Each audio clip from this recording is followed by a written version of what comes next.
님이 자다가 깨어 일어났습니다. 그런데 이상한 분위기를 느꼈어요. 그 옆자리를 보니까 의당에 누워 있어야 될 부인이 없습니다. 깜짝 놀라가지고 불을 켜고 찾는데 없어요. 그런데 그 자리에 주님께서 재를 마신다고 하는, 즉 두 여인이 맷돌을 갈때 한 여인은 데려감을 당하고 한 여인은 버려둠을 당했다고 하는 그 성경 구절에 빨간 줄이 쳐져 있습니다. 깜짝 놀랐어요. 그래서 딸의 방으로 갔습니다. 그러니까 역시 딸도 없어요. 그래가지고 자세히 살펴보니 역시 성경책이 펼쳐 있고 그것에 두 여인이 맷돌을 갈때 한 여인은 데려감을 당하고 한 여인은 버려둠을 당한다고 하는 그 성구에 빨간 줄이 그어져 있습니다. 깜짝 놀라가지고 교회로 쫓아갔어요. 쫓아가 보니까 많은 교인들이 모여가지고 웅성대며 난리가 났습니다. 야 목사야, 너 예수님이 재림해서 다른 교회 교인들은 다 공중에 들려 올라갔는데 우리에게 재림에 대해서 가르치지 않아서 우리들 못 올라갔어. 목사야, 너 책임져. 그러면서 막 농성이 일어났어요. 그래서 마침 옆에서 부인이 여보 일어나. 그러자 눈을 떠보니까 꿈이었어요. 누가 만들어낸 이야기지만은 의미가 있는 이야기입니다. 그 다음부터 그 장로님은 신앙생활을 잘했다는 그런 내용입니다. 여러분, 우리들이 신앙생활하는 것 이것은 하나의 장난이 아닙니다. 그냥 왔다 갔다 하면서 위로나 받고 은혜나 받고 좀 이 살기 어려운 땅에서 재미있게 즐겁게 행복하게 살아가는 데 좀 도움이 되고 또 어떤 분들은 하나의 그래도 내가 하나님을 믿지 기독교를 믿지 하나의 액세서리식으로 그렇게 믿는 것이 아니에요. 신앙생활은 여기에 바로 생명이 달린 것입니다. 우리 이 땅에 살다가 이 땅에서 없어질 존재들이 아니고 영생하도록 영원토록 살도록 지으심을 받은 존재들이고 또 특별히 하나님의 자녀로 택함을 입어서 우리가 이 땅에 살다가 우리 주님께서 다시 재림하시는 그날에 우리도 들려 공중으로 올라가서 주님과 더불어 영원토록 살 그런 존귀한 존재들이에요. 그러니까 이 땅에서 살다가 세상 것에 매여 살다가 사라지고 지옥의 형벌을 받는 그런 불신자들과는 완전히 다른 존재예요. 대단한 존재들입니다. 여러분, 성경은 우리 주님께서 반드시 재림한다고 하는 것을 분명히 가르쳐주고 있어요. 성경이 우리에게 가르쳐주는 것은 거짓말이 없습니다. 그렇기 때문에 이게 중요한 교리이기 때문에 이단과 사이버들이 많이 일어났어요. 주님께서 재림하신다고 하는 잘못된 학설 중에 그 첫째가 회개설입니다. 우리가 회개할 때 그때 주님께서 우리에게 찾아오시지 그게 재림이지 그렇게 말하는 분들이 있어요. 그 다음에는 항전설입니다. 주님께서 우리 속에 늘 같이 계시지 무슨 재림이 따로 있나? 그렇게 말하는 분들이 있어요. 그리고 임종설입니다. 우리가 하나님께 부름을 받고 죽을 때에 그때 주님이 우리에게 찾아오는 것이지. 또 성령설입니다. 우리가 예수 그리스도를 구주로 영접하면 성령께서 우리 속에 찾아오시지 않냐. 그래서 영원토록 우리와 함께 계시는 것. 그게 곧 재림이지. 또 도적설이 있습니다. 예수님께서 도적같이 온다고 그랬지 않아? 그러니까 아무도 모르게 오신다고 그랬지 않아? 그러니까 이미 오셨어. 여러분 잘 생각해야 돼. 이런 모든 것들은 다 사입이나 이단들이 주장하는 겁니다. 지금까지 과거부터 지금까지 저 외국에서도 우리나라에서 이 사입과 이단들이 예수님께서 이미 재림하셨다고 주장하는 그런 이단들이 많이 있습니다. 그래서 아무나 아무시에 예수님이 재림하신다. 그래가지고 전도관 박태선이 같은 저쪽 지역을 정해가지고 그것에서 예수님의 재림을 장소하러 많은 신도들이 재산 다 팔아서 그래 갔잖아요. 그러니까 예수님 재림 기다리는데 오긴 누가 와요? 여러 차례 예수님의 재림을 아무시 온다고 예언했는데 그날 예수님의 중작 오지 않은 그런 사례들이 많이 있는 것입니다. 그러니까 여러분 할 필요가 없어요. 예수님께서 재림하셨다고 말하는 전부 이단입니다. 또 예수님께서 아무시에 재림한다고 말하는 것, 그것도 이단입니다. 그렇기 때문에 여러분들이 정신 바짝 차리고 그런 잘못된 사입이나 이단에 속아 넘어가면 안 됩니다. 주님이 오시는 때는 그날과 그 시는 예수님도 모른다고 그랬죠. 하늘의 천사도 모른다고 그랬어요. 오늘 오직 하늘에 계신 하나님 아버지만 아신다고 그랬어요. 그러니까 누가 예수님이 아무시에 와 그러면 절대 거기서 귀를 기울이면 안 됩니다. 무조건 이단이에요. 여러분, 그래서 우리 주님께서는 이렇게 재림하시기 때문에 오늘 우리에게 예비하라고 말씀을 하고 있는 것입니다. 주님의 재림의 때 어떤 성도들은 들림을 당해서 공중에 올라가고 영원한 천국에서 영원히 살 분들이 있는 반면에 그렇지 못한 분들은 버림을 당할 수도 있어요. 그래서 이 마태복음 24장 25장을 보면 긴 그 장절에 예수님께서 재림에 대해서만 언급했던 것을 알 수가 있습니다. 여러분, 그런데 10,000명이 있는데 5,000명은 데려감을 당하고 5,000명은 버려둠을 당했다 그랬어요.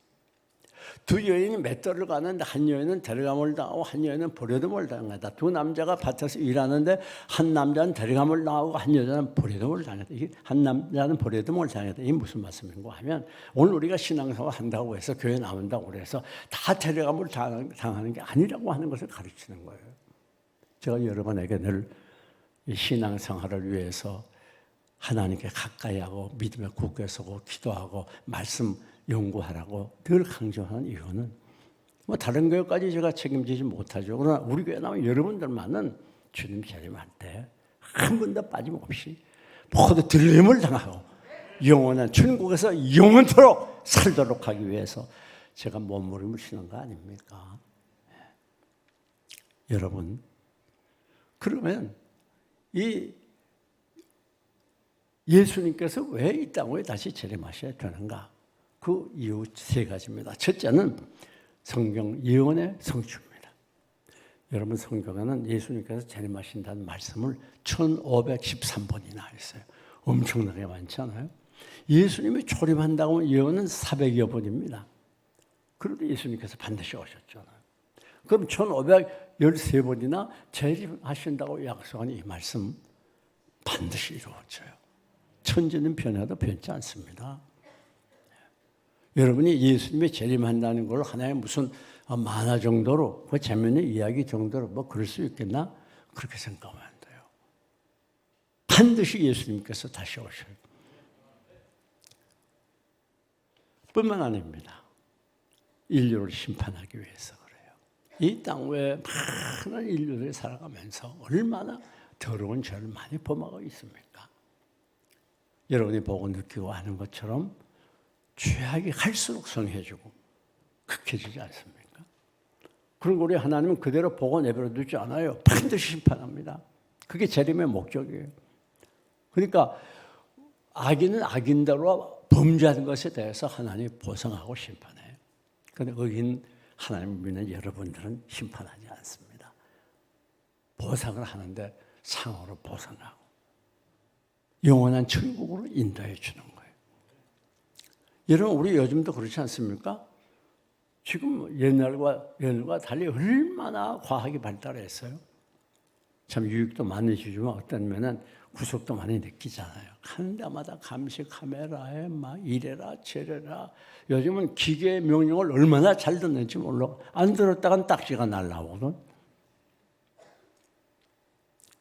그리고 우리가 잘 모르지만 공중에 그냥 감시 카메라 위에도 차가 운행하는 것을 그대로 다 촬영하는 그 카메라가 따로 있잖아요. 차들의 이동 상황을 다 감시하고 있다. 그래서 사고가 나면 그 부근에 있는 카메라를 전부 찾아가지고 범인을 잡지 않습니까? 지금도 그렇게 동영상을 만들어 놔요. 그러니까 지금은 거짓말 하기가 힘들어요. 왜 그런가 하면 옛날에 했던 얘기를 다 그대로 방영하니까 배도 박도 못하죠. 인간들이 활동하는 것에 대해서 다 사진 찍어 기록하고 있는데 하나님께서 우리가 한 모든 행동을 보고 계시지 않겠어요? 여러분, 행한 대로 심판을 받습니다. 이걸 위해서 우리 주님께서 오시는 거예요. 지금 악인들이 이렇게 악을 행하고 난리하시면 반드시 심판받는 자가 있습니다. 행한 대로 보응을 받는다는 것이 성경의 원리예요. 세 번째, 주님 재림의 목적은 우리 성도들의 눈물을 닦아주고 위로해 주시기 위해서 그래요. 우리 성도들이 이 땅에 살면서 얼마나 고난이 많습니까? 더욱이 기독교인이기 때문에 이 사회에서 불편하고 힘이 들고 핍박을 받는 경우가 없지 않아 꽤 있습니다. 무릇 경건하게 살고자 하는 자는 핍박을 받으리라고 주님 말씀했잖아요. 여러분들이 하나님 성도인 믿음의 삶으로 직장에서 불신자와 더불어 어울릴 때 얼마나 힘이 들어요. 또 여기 남자들은 군대도 많이 갑니다만 군대 가면 참 신자들이 신앙생활이 힘들어요. 저도 군에 가서 참 곤욕을 겪었습니다. 그러다 여러분, 우리들이 이 땅에 살면서 경건하게 살려고 힘들었던, 그리고 고난을 당했던, 그래서 눈물을 흘리며 하나님께 엎드려야 되었던 모든 상황을 우리 주님 다 보고 계시고 알고 계셔서 주님 재림하셔서 우리의 눈물을 닦아줘요. 그래서 요한계시록 21장 14절을 보면 눈에서 눈물을 닦아주시고 씻어주시고 다시는 사망이 없고 우는 곳이나 곡하는 것이 있지 않겠다 그렇게 말하고 있어요. 여러분들이 이 땅을 살며 당한 여러 가지 서름, 아픔, 고통 우리 주님이 재림하시면 다 위로해 주시고 치유해 주시는 거예요. 여러분, 그런데 우리가 중요한 것은 우리 주님께서 재림하실 때는 반드시 징조가 있다는 거예요. 그날과 그 시는 알지 못하지만 반드시 미리 증거가 있어요. 징조가 있단 말이에요. 그 징조를 보아서 우리는 주님의 재림의 뜻을 알게 되는데 징조는 크게 두 가지입니다. 첫째는 거짓 선지자가 이것저것 해서 많이 일어나서 내가 그리스도야, 내가 하나님이야, 그런 사람들이 많아진단 말이에요. 여러분, 지금도 우리나라에도 이런 사이비 이단들이 꽤 있습니다. 지금도 이단 중에 하나가 어느 여자를 하나 세워놓고 그 여자 속에 예수님께서 계신대요. 그 여자를 예수님으로 섬기는 거예요. 자, 웃지 못할 일이죠. 그전 또 어떤 일이 있었는가 하면 뱃속에 정말 아이가 있었는지 아니면 뭘 갖다 집어넣는지 모르지만 어쨌든 배뚱뚱이 여자가 나타나서 내가 임신한 이 아이가 예수님이야. 그러니까 나를 섬겨. 참 웃지 못할 일이죠. 여러 얘기할 필요 없어요. 내가 예수야. 그럴 때는 무조건 뭐예요? 이단에 쫓아가면 안 돼요. 한가운데 유혹의 용이 눈을 가려가지고 그런 데 쫓아가는 분들이 상당히 있습니다. 조심해야 돼요. 뿐만 아닙니다. 두 번째, 말세의 징조 환란이 많이 일어난다 그랬어요. 제가 오늘 교회를 오다가 오는 중에 뉴스를 들으니까 깜짝 놀랄 말을 들었어요. 저 서울 이태원에서 무슨 축제를 하다가 그만 그 고갯길에 해밀턴 호텔 그 뭐 옆에 고갯길에 사람들이 막 많이 밀려가지고 내려가다가 넘어지고 압사해서 149명이 죽었다는데 벌써 몇 시간 전이니까 더 죽었을지 몰라요. 또 사상자가 70여 명, 부상당한 자가 70여 명이에요. 이런 사고들이 얼마나 무수히 일어납니까? 참 말로 나올 수 없이 많이 일어나죠. 이게 말세의 징조예요. 그런데 이런 환란을 성경은 몇 가지로 분석을 합니다. 환란에 대한 그 첫째가 뭔가 하면 전쟁이에요. 말세가 되면 전쟁이 많이 일어나기 시작한 거예요. 지금까지 이 지구상에 일어났던 전쟁이 한 200건 정도 된다고 그래요. 여러분, 지금도 전쟁이 일어나고 있잖아요. 1912년도에 제네바에서 평화협정을 했습니다. 다시는 우리가 이 땅에 전쟁이 일어나지 않게 합시다. 그래가지고 조약을 맺었어요. 그러나 그 이후에 전쟁은 수없이 일어났습니다. 전쟁은 결코 쉬지 않는 거예요. 1, 2차 세계 전쟁 때 자그마치 6천만 명이 죽었어요. 엄청나지 않아요? 6천만 명. 여러분, 이제 3차 전쟁이 일어날 걸 아마겟돈 전쟁이라고 그래요. 핵전쟁이겠죠. 아마겟돈 전쟁이 일어나면 어떻게 되는가? 요한계시록을 보면 인류의 3분의 1이 죽습니다. 그리고 이 생물의 3분의 1이 죽어요. 바닷고기도 3분의 1. 또 이 초목도 3분의 1이 다 타버려요. 그러면 예수님께서 오신다. 이 땅은 안심하게 살 것이 못 돼요. 지금 저 푸틴이나 김정은이가 머리가 혓바닥 돌아가지고 핵무기 탁 발사하면 다 끝납니다. 그럼 이쪽에서 핵무기를 안 쓸 수가 없잖아요. 그러면 세계가 뒤죽박죽이 불바다가 되어버립니다. 지금 김정은이가 미사일 하나 쏴가지고 서울 시내 떨어뜨리면 서울 시내 10km 변방까지 다 죽는다는 거예요. 얼마나 무섭습니까? 우리나라 이 계룡도를 비롯해서 대전 할 거 없어요. 전국에 다 지금 미사일 맞춰서 조준해 놓고 있잖아요. 여러분, 이 세상에 그렇게 안심하고 살 때가 아니에요. 그렇기 때문에 우리가 기억해야 되는 건 이 세상에 우리가 영원히 살 것처럼 이 세상에 매달려서 거기에 진액을 쏟고 힘을 쓰는 것, 그리고 세상 위에서 발버둥치지 말고 이제는 주님 오실 것 준비하고 맞이할 준비를 해야 된단 말이에요. 예. 여러분이 영원히 살 것은 이 땅이 아닙니다. 이 땅은 잠시 지나가는 나그네예요. 여러분이 뭘 많이 쌓아놓았다고 그게 다 여러분 거 되는 게 아니에요. 성경은 말하기를 먹고 입고 쓸만 그럴 것만 있으면 족하다고 그랬어요. 여러분, 뿐만 아닙니다. 두 번째 환란은 뭔가 하면 지진이 난다고 그랬어요. 기근이 나온다. 기근. 이 공해가 지금 공해 문제가 얼마나 심각합니까? 게다가 인구가 폭발적으로 이렇게 늘어나잖아요. 그러다 보니까 당연히 기근이 찾아올 수밖에 없어요. 그래서 여러분이 보는 것처럼 아프리카 같은 데는 호수가, 큰 호수가 말라가지고 밑바닥에 드러나니까 많은 고기들이 죽고 또 가축들이 빼짝 말라서 죽어 넘어지고 사람들이 빼짝 마르고 여러분 보잖아요. 지금 4억 5천만 정도 되는 사람들이 식량난에 허덕이고 있다는 보고가 있습니다. 이제 마지막 때가 되면 이런 기근이 얼마나 불어닥치는지 몰라요. 기후가 계속 지금 상승되고 변화되지 않습니까?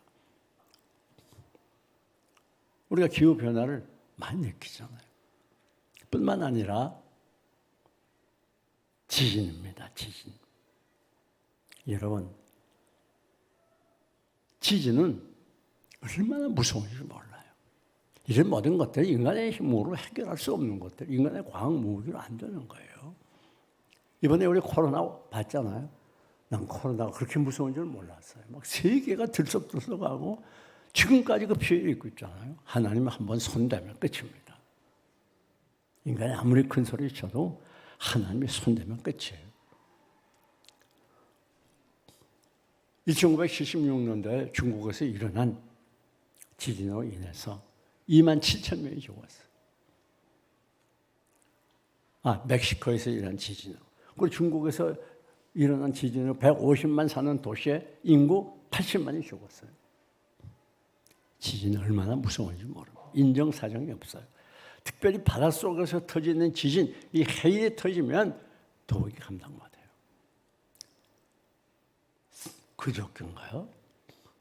아침에 휴대폰이 막 전혀 없던 괴성을 지르고 난리를 하대요.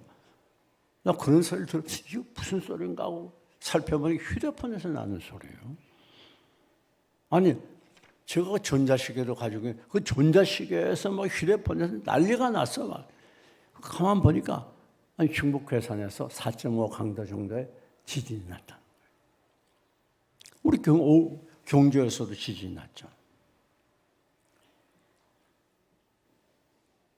들리는 소문이 모르겠습니다만 일본이 지진국 아닙니까? 그래가지고 여기서 못 살겠다 해서 일본 사람들 일부가 한국 장수로 우리가 이민가 이주해야 되겠다 생각을 해가지고 협상을 했는데 장수 사람들이 반대해서 못 왔다는 말이 있어요.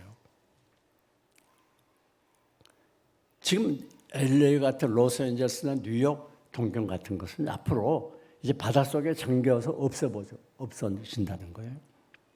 이 땅에 우리가 안심하고 살 것이 어디 있습니까? 앞으로 지진이 계속, 그러니까 전문가들의 말에 의하면 세계 어느 나라도 지진에서 예외될 나라는 없다는 거예요. 어디서나 일어날 수 있는 거예요. 우리 세종에서도 한번 감지했잖아요. 지진 조금 일어난 거. 이 땅에서 영원히 살 것처럼 신앙생활 소홀히 하고 하나님 멀리하고 그러지 말아요. 참 어리석은 일입니다. 참 어리석은 일이에요. 우리 교인들 만지라도 주님 재림할 때 한 번도 빠짐없이 주님 영접하시기를 축원합니다. 올라가세 올라가세 구름 타고서 성령 바람 불어올 때 높이 올라가 천군 천사 나팔 불며 환영을 하니 할렐루야 이 하루를 기다렸구나. 우리는 늘 그날을 바라보며 살아가는 거예요. 여러분 뿐만 아니라 이스라엘의 독립이 바로 예수님 재림의 징조입니다. 우리가 이 본문에서도 보면은 여기 32절에 무화과 나무의 비유를 배우라. 그 가지가 연하여지가 잎사귀를 내면 여름이 가까운 줄 안다. 이게 무슨 말인가 하면 바로 이스라엘의 독립을 말해요. 독립이 되면 예수님 재림의 징조가 가까워온다는 거죠. 이스라엘 민족은 2400년 동안 세계 각지에 흩어져 있던 민족이에요. 생각해봐요. 아니 2400년 동안 흩어져 있던 민족이 어떻게 나라를 만들고 나라를 세웁니까? 말이 안 되잖아요. 우리나라가 36년 동안 일본의 압제하에 있었지만 얼마나 문화나 삶이 일본화 많이 됐어요. 그런데 2400년 동안 자기의 문화를 독립적으로 지키고 살다가 이스라엘 땅에 다시 모여 나라를 세웠다는 거. 아, 대단한 일이죠. 1548년 5월 14일에 건국을 하고 그 다음에 에집트와 더불어 유명한 6.1 전쟁을 통해서 대승리를 거두고 그 외에도 몇 차례 승리하지 않았어요. 참 하나님의 기적은 놀랍습니다. 이게 인간이 할 수 없는 거예요. 2400년이 몇백 년만 돼도 문화다 잊어버리고 같은 민족으로 만들어지는 거죠. 어떻게 민족이 그대로 세워질 수가 있어요. 그러니까 이스라엘 사람들은 세계 각국 흩어져 살았기 때문에 이 얼굴 색깔이 다 달라요. 다 자기 있는 지역에서 그쪽 사람들과 결혼해서 살았으니까. 바벨론에 70년 포로됐다가 70년 만에 바벨론 왕이 하나님의 감동을 받아서 이스라엘 민족을 고고 예루살렘으로 돌아가서 예루살렘을 짓도록 배려하고 모든 물자까지 됐던 거, 이것도 기적이죠. 그러니 어떻게 있을 수가 있어요. 430년 노예 생활한 이스라엘 민족이 모세 영도하에 애굽을 나와가지고 해방을 누리고 가나안을 정취해서 그것을 살나, 이것도 기적. 이게 어떻게 있을 수 있는 일입니까? 여러분, 무슨 그런 일이 일어나 뭐 예수님이 재림해 천만의 말씀입니다. 반드시 재림합니다. 두고 보세요. 나중에 후회하지 말아요. 그때 최 목사 말하는 걸 믿고 신앙생활을 좀 똑똑히 해볼 걸, 바로 해볼 걸 하면 때가 늦습니다. 이렇게 말씀을 전할 때에 정신을 차리고 깨어 일어나 하나님을 섬겨야 돼요. 예수 믿는 건 장난이 아닙니다. 뭐 시간이 있으면 교회 나가 없으면 안 가고 내가 피곤하면 신앙생활 소홀히 하고 좀 좋고 모든 환경이 흘러가면 잘하고 그런 게 아니에요. 여러분, 자 그러면 예수 그리스도 재림의 그 정황은 어떠한가? 첫째는 이것은 가견적인 재림입니다. 자, 예수님이 몰래 오는 게 아니에요. 도적같이 오신다는 말은 아무도 알지 못하게, 도적이 몰래 오는 것처럼 아무도 알지 못하게 못하는 시간에 날짜와 시간을 말하지 않고 오신다는 거예요. 가견적인 모습으로 온다는 말은 많은 사람이 복이 오신다는 말이에요. 예. 그래서 데살로니가전 4장 6절을 보면 주께서 천사장의 소리와 하나님의 나팔로 친히 하늘로부터 강림하시리니 그리스도 안에서 죽은 자들이 먼저 일어나가 우리 살아남은 자도 저희와 함께 공중으로 끌어올려 공중에서 주를 영접하게 하시니 우리가 주와 함께 영원히 있으리라. 할렐루야! 히브리서 10장 37절은 내가 속히 오리니 지체하지 아니하리라. 야고보서 5장은 내가 문 밖에 서서 기다리고 있다고 그랬어요. 여러분, 주님의 재림한다고 하는 거 이게 무슨 하나의 만드는 얘기가 아니에요. 반드시 이루어집니다. 우리 주님은 온 세상 사람들이 보는 가운데 재림하세요. 나팔을 불면서 몰래 오시는 게 아니에요. 다 눈에, 그러니까 그런 찌른 자들도 볼 것이요 그랬잖아요. 사도행전 1장에 주님께서 승천하시면서 내가 지금 이 모습대로 온다고 말했잖아요. 뿐만 아닙니다. 인격적인 모습으로 오시는 거예요. 무슨 공중에 귀신처럼 휙 날아서 이런 게 아니에요. 우리가 똑같은 몸을, 육신의 몸을 입고 인격적인 우리 주님이 재림하는 거예요. 뿐만 아닙니다. 주님 어떻게 재림하는가 하면 영광스러운 모습으로, 찬란한 모습으로 오세요. 초림하실 때에는 이 마구간에서 정말 가난하게 비참하게 이렇게 초라하게 오셨지만은 재림할 때는 그렇게 재림하는 게 아니에요. 구름을 타고 나팔을 부는 가운데 찬란하게 오시는 거예요. 여러분 어떻게 합니까? 정신 차려야 돼요. 네. 베드로 사도가 뭐라 그랬죠? 베드로전 4장 7절에 만물의 마지막이 가까웠으니 그러므로 정신 차리고 깨어 기도하라. 근신해서 깨어 기도하라. 사랑하는 여러분, 이제 말씀을 마칩니다. 이제 우리의 선택입니다. 그냥 교회만 왔다 갔다 하는 것으로 만족하고 하나의 종교인으로 그 예배 시간만 겨우 채우는 그런 엉터리 신자가 아니라 중요한 것은 우리 모두가 주님 재림의 날이 얼마 남지 않았는데 정신 차려서 신앙생활 바로 하다가 주님 재림할 때 한 분도 빠짐없이 영접하시기를 주님의 이름으로 축원합니다. 예비하고 예비하라 우리 신랑 예수 오실 때 밝은 등불 손에 들고 기쁨으로 주를 맞겠네. 그렇습니다. 주님 오실 때는 두 가지 종류로 반드시 나누십니다.